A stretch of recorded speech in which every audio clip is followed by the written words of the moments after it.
નમસ્કાર, હું પ્રવીણ. આજકાલ છેલ્લા 15 દિવસથી એક મુદ્દો ગુજરાતમાં ભારે ચર્ચામાં છે. રૂપાલા સામે આક્રોશ અને ક્ષત્રિય સમાજની જે માંગ છે એ માંગ પર અડકશે. પણ આ મુદ્દા સાથે સાથે ઘણા બધા મુદ્દાઓ ચાલી રહ્યા છે જે પણ ટીવી સ્ક્રીન પર આવવા જરૂરી છે. કેમ કે ચૂંટણી છે, જનતાના મુદ્દે વાત થવી જોઈએ અને એ મુદ્દો પણ છે કે જનતાના કામ સમયસર ન થાય અને ખુદ સીએમએ ટકોર કરવી પડે કાર્યકર્તાઓને અથવા એ તમામ પદાધિકારીઓને જે મંચ પર ઉપસ્થિત હોય. તમે કહો કે આજે આ વાત કેમ કરી રહ્યા છો? કેમ કે જ્યારે જૂનાગઢ ગયા સીએમ મુખ્યમંત્રી ભૂપેન્દ્ર પટેલ તો એ કાર્યક્રમમાં ફરીથી હસતા હસતા કાર્યકર્તાઓને જો સોંપેલા ઘણા કામ છે એ ન થયા હોવાનો સ્વીકાર કર્યો. અને માત્ર કાર્યકર્તાઓની વાત નથી, વાત જનતાની પણ છે. સીએમ પણ કહે છે કે અમુક વાતો અમારા સુધી ન પહોંચતી હોય પણ કામ તો તમારે કરવાના છે ને. અમને પણ દુઃખ થાય કે કામ ન થાય. બધા કામ ગાંધીનગરથી થોડા થાય, કામ તો મેયરે પણ કરવાનું હોય. આ સીએમ નથી કહી રહ્યા, પરંતુ જે અધિકારીઓ છે અથવા કોર્પોરેશનથી માની નગરપાલિકાથી માની તમામ જગ્યાએ પદાધિકારીઓ છે એમની પણ જવાબદારી બને છે. સીએમએ કહ્યું કે ગાંધીનગર બધું થોડું પહોંચે, બધા કામ તમારે નીચેથી પણ કરવા પડે. જમીન સ્તર પર કોઈ કામ ન થયા હોય તો અમને પણ દુઃખ થાય. અમે તો ગાંધીનગર બેઠા હોઈએ, ક્યારેક કોઈ વાત અમારા સુધી ન પહોંચતી હોય તેમ પણ બને. આમ તો કાર્યકર્તાઓને સંબોધન હતું અને ચૂંટણી પહેલાનો આ પ્રચાર હતો, પરંતુ આ પહેલી વાર નથી બન્યું. પહેલા સાંભળી લઈએ કે સીએમએ શું કહ્યું અને બાદમાં આગળ વાત કરીશું કે સીએમ સપ્ટેમ્બર 2023 થી એપ્રિલ 2024, 3 એપ્રિલ 2024 આ સમયગાળામાં 3 વખત જૂનાગઢમાં કામ મુદ્દે ટકોર કરી રહ્યા છે. એ કામ જૂનાગઢની જનતા માટેના પણ છે. સીએમ પણ ખુદ ટકોર કરી ચૂક્યા છે. કદાચ આ માર્મિક ટકોર કાર્યકર્તાઓ માટે પણ હતી અને તમામ પદાધિકારીઓ માટે હતી જૂનાગઢ કોર્પોરેશનના, જે કદાચ કામમાં ઢીલાશ વર્તે છે. પહેલા સાંભળીએ સીએમએ શું કહ્યું. તમારા બધા જ ભરોસે ચાલતા હોઈએ, કામ કરવાનું તો કેવી રીતે કરતા હોઈએ અમે? બધા કામ કઈ ગાંધીનગરથી થોડા થઈ જાય. તમારા આપેલા જ કામો થાય. પણ ઘણી વખત એમ થાય કે ભાઈ બહુ ટાઈમથી કામ આપ્યા હોય, થાય નહીં, તારે દુઃખ થતું હોય, તમને દુઃખ થતું હોય, એમ અમને દુઃખ થતું હોય. પણ ઘણી વખતે અમારા સુધી કામો પહોંચે નહીં સરખી રીતે. સીએમએ કહ્યું કે અમને પણ દુઃખ થતું હોય. અહીંયા વાત નગરપાલિકા કોર્પોરેશનની છે, કેમ કે જે તે વોર્ડ આવે અથવા કોર્પોરેશનના જે મુખ્ય કામો છે, જેમ કે જૂનાગઢમાં જે ભારે વરસાદના કારણે તારાજી સર્જાઈ હતી તેમાંનો એક સૌથી મોટો મુદ્દો એ હતો કે નદી અને વોકડા પરનું દબાણ. એ દબાણ હટાવવા આદેશ પણ કરી દેવાયો. અને 2 વખત 2 મુદ્દાની વાત છે. સપ્ટેમ્બર 2023માં જ્યારે સીએમ જૂનાગઢ પહોંચ્યા તો મંચ પરથી વર્તમાન સાંસદ રાજેશ ચુડાસમા પણ હતા, મેયર પણ હતા. હસતા હસતા કહી દીધું, મને અપેક્ષા છે કે મેયર અને ડેપ્યુટી મેયર એટલે કે તમામ સાથે મળીને કામ કરશે, ટીમ વર્કથી મળીને. ત્યારે એ સંકેત એ પણ ગયો હતો કે શું જૂનાગઢ કોર્પોરેશનમાં ભાજપના નેતાઓ અને પદાધિકારીઓ વચ્ચે શું જૂથવાદ ચાલી રહ્યો છે અથવા તો એ સંકલન નથી. પણ માર્મિક ટકોર કરી હતી સીએમ, કામ થઈ જવા જોઈએ. બીજી વાત કરી હતી 26 જાન્યુઆરીની પૂર્વ સંધ્યાએ 25 તારીખે 25 જાન્યુઆરી 2024 જ્યારે રાજ્યપાલ પણ હતા ઉપસ્થિત જૂનાગઢમાં અને સીએમ પણ હતા. સીએમએ ફરીથી આ જ વાત કહી. સીએમએ કહ્યું કે વોકડા પરના દબાણો હટાવવા જોઈએ, ભૂગર્ભ ગટરના કામ થવા જોઈએ, રોડ રસ્તાથી જનતા ત્રસ્ત છે અને કામ આપી દેવાયું છે, વહેલી તકે શરૂ થઈ જશે. આ બંને નિવેદન જે સીએમના છે સપ્ટેમ્બર 2023 અને સાથે સાથે જાન્યુઆરી 2024. પહેલા એ નિવેદન પર વાત કરીએ અને બાદમાં ખરેખર જાણીશું કે ભાજપના કાર્યક્રમમાં કાર્યકર્તાઓને જે ટકોર કરી છે કાર્યકર્તાઓ માટે કેટલી હતી અને સાથે સાથે જૂનાગઢમાં જે કામો અટકેલા છે અથવા તો ધીમી ગતિએ થઈ રહ્યા છે, શું ખરેખર ત્યાંની જનતાના રોષ સામે જે કાર્યકર્તાઓ છે એ હાઈકમાન્ડને વાત પહોંચાડે છે કે સાહેબ સમયસર કામ કરો, નહીં તો ચૂંટણીમાં જ્યારે કાર્યકર્તાઓ શેરીઓ ગલીઓમાં નીકળે છે, જનતાને ફેસ કરવાના હોય છે, ત્યારે કાર્યકર્તાઓને પણ સવાલ થતો હોય છે, નેતાઓને પણ સવાલ થતો હોય છે, સાહેબ પહેલા ગટરનું કામ પૂરું કરાવો. કેમ કે પહેલા તમે રોડ બનાવ્યો, પછી રોડ ખોદી નાખ્યો, પછી ગટર બનાવી અને આ સમસ્યા જૂનાગઢ માટે બહુ નવી નથી. સીએમના 2 સ્ટેટમેન્ટ સાંભળી લઈએ, સપ્ટેમ્બર 2023 અને જાન્યુઆરી 2024. વોકડો, એ વોકડા ઉપર ક્યાંક ને ક્યાંક બાંધકામ થઈ ગયું હોય તો એ આપણે દૂર કરવું જોઈએ કે જેથી કરીને હવે ભવિષ્યમાં આપણને તકલીફ ના પડે. અને કલેક્ટરશ્રી અને કમિશનરશ્રીને પણ ધ્યાન દોર્યું છે કે ભાઈ એનું મેપિંગ થઈ જાય, જેનું એની પર દબાણ હોય એ દબાણ દૂર કઈ રીતે કરી શકાય. નદીમાં પાણી આવ્યા પછી નદી ઊંડી કરવાની થતી હોય તો નદી થોડી ઊંડી થઈ જાય, જેથી કરીને ભવિષ્યમાં જ્યારે પણ આવો કંઈ પ્રસંગ બને તો શહેરીજનોને તકલીફ ઓછી પડે. એટલે એના માટેનો એક પ્રયત્ન થશે અને કદાચ છે ને તમારામાંથી કે અમારા ચૂંટાયેલા બધા ધ્યાન રાખશે, એમાં બધા સપોર્ટ કરશે.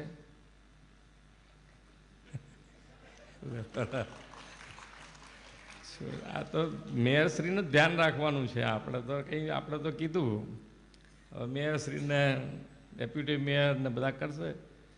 સૌથી પહેલું કામ કયું શરૂ કરવાનું તે એમના મગજમાં એમની પણ ખૂબ રજૂઆત હતી કે જે વોકડો તમારો 4 દિવસમાં જે લાઈન દોરી છે એ લાઈનથી દોરીને દબાણો દૂર કરવાનું ટૂંક જ સમયમાં શરૂ થઈ જશે.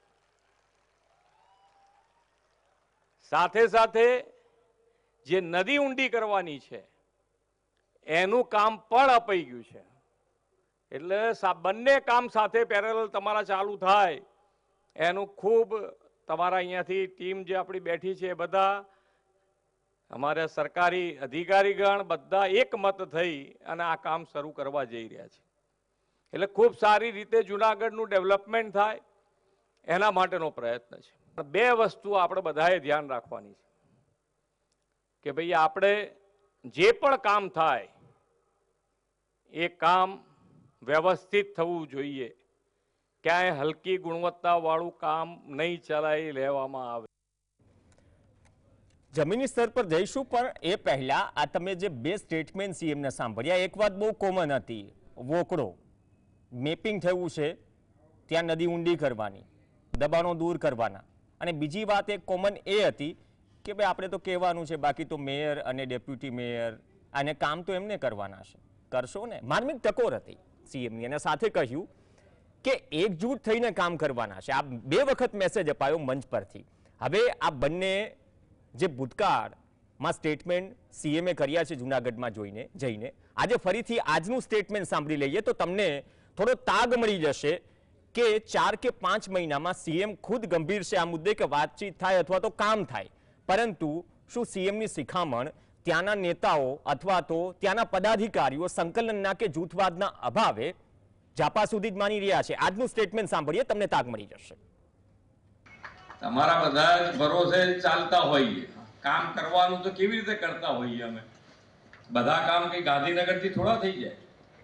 તમારા આપેલા જ કામો થાય, પણ ઘણી વખત એમ થાય કે ભાઈ બહુ ટાઈમથી કામ આપ્યા હોય, થાય નહીં, તારે દુઃખ થતું હોય, તમને દુઃખ થતું હોય, એમ અમને દુઃખ થતું હોય, પણ ઘણી વખતે અમારા સુધી કામો પહોંચે નહીં સરખી રીતે. સહયોગી હિરેન ધકાન આપણી સાથે જોડાશે. હિરેન, સ્વાગત છે આપનું. સીએમની 3 બાઇટ આપણે ચલાવી, 3 સ્ટેટમેન્ટ છે.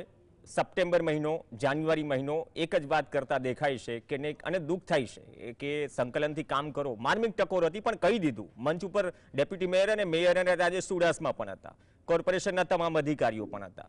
હવે એ જ વસ્તુ જાન્યુઆરીમાં કહે છે, અને આજે જે સીએમએ સ્ટેટમેન્ટ આપ્યું છે કે ભાઈ કામ અમુક ઘણી બધી વસ્તુઓ થોડી ગાંધીનગરથી થાય, તો શું ખરેખર કામ અટકેલા છે? અને સીએમ ભૂપેન્દ્ર પટેલે એટલા માટે કાર્યકર્તાઓને કહેવું પડ્યું કેમ કે જ્યારે કેમ્પેનિંગ માટે જશે તો આ જ કાર્યકર્તાઓ નેતાઓને સવાલ જનતા કરશે પ્રાથમિક પ્રશ્નો મુદ્દે, અથવા તો શું કાર્યકર્તાઓ તરફથી અથવા નેતાઓ તરફથી શું ગાંધીનગર રજૂઆત થઈ છે કે સાહેબ તમે તો કહ્યું પણ કામ એટલી ગતિથી થતું નથી. હવે થતું કેમ નથી એ તમે વર્ણવો, કેમ કે જૂનાગઢમાં તમે હાજર છો.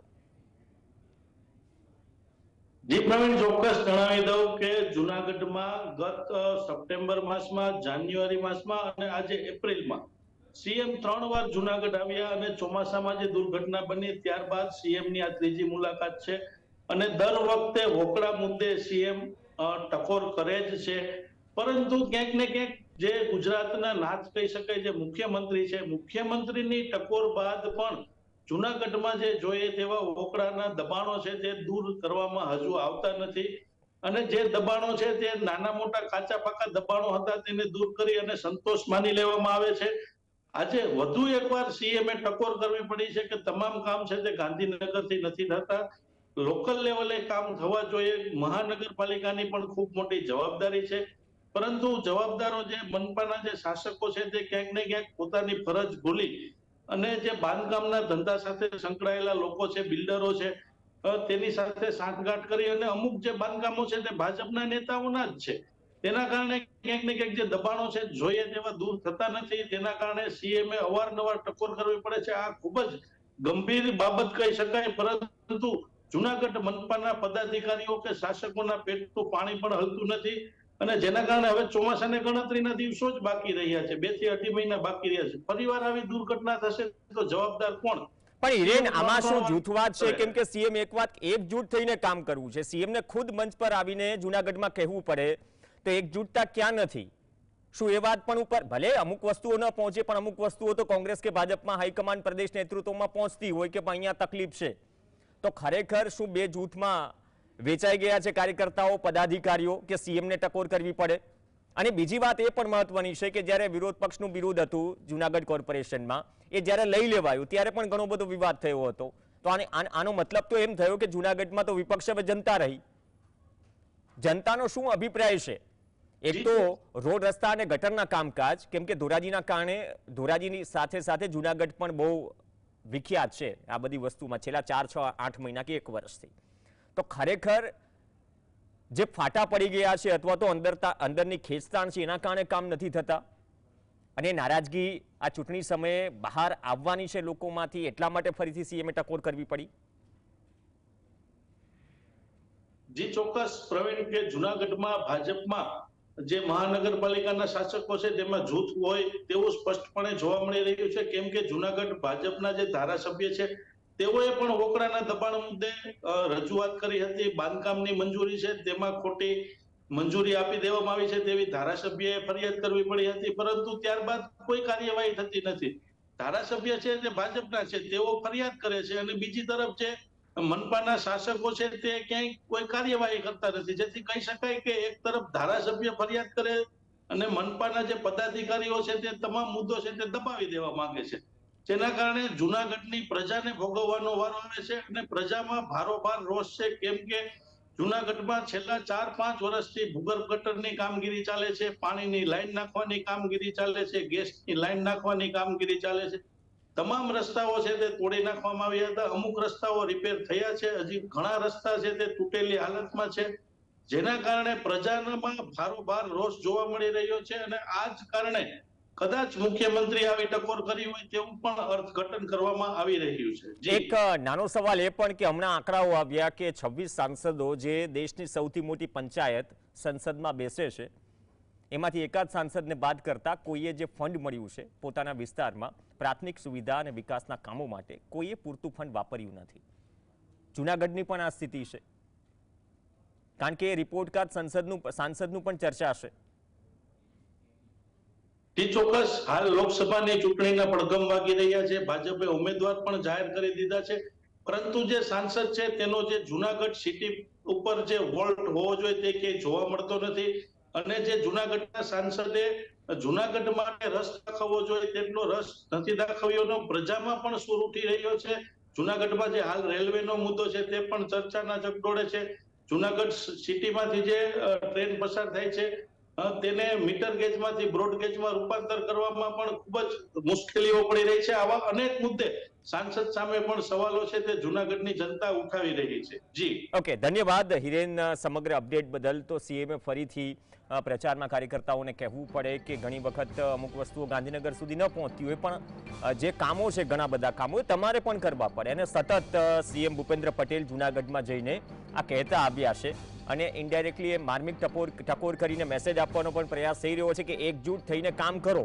એવું નથી કે ખેંચતાણમાં પ્રજાના કામ અટકે અને જે ગતિશીલતાની વાત અગાઉ થઈ હતી કદાચ ગતિશીલતાથી કામ નથી થઈ રહ્યું, એટલા માટે જ ફરીથી માત્ર 2 મહિનાના ગાળામાં સીએમ ભૂપેન્દ્ર પટેલે ટકોર કરવી પડી. 6 મહિનામાં કે 5 મહિનામાં કુલ 3 વખત આવું બની ચૂક્યું છે અને સ્થિતિ એ છે કે લોકસભા ચૂંટણી સમયે કદાચ આ મુદ્દો વધારે ગાજે અથવા તો જનતાના રોષનો સામનો ન કરવો પડે, એટલા માટે કદાચ સીએમએ કહ્યું કે કામ કરો, કેમ કે કામ ન થતા હોય, કાર્યકર્તા હોય કે જનતા હોય તો દુઃખ અમને પણ થાય.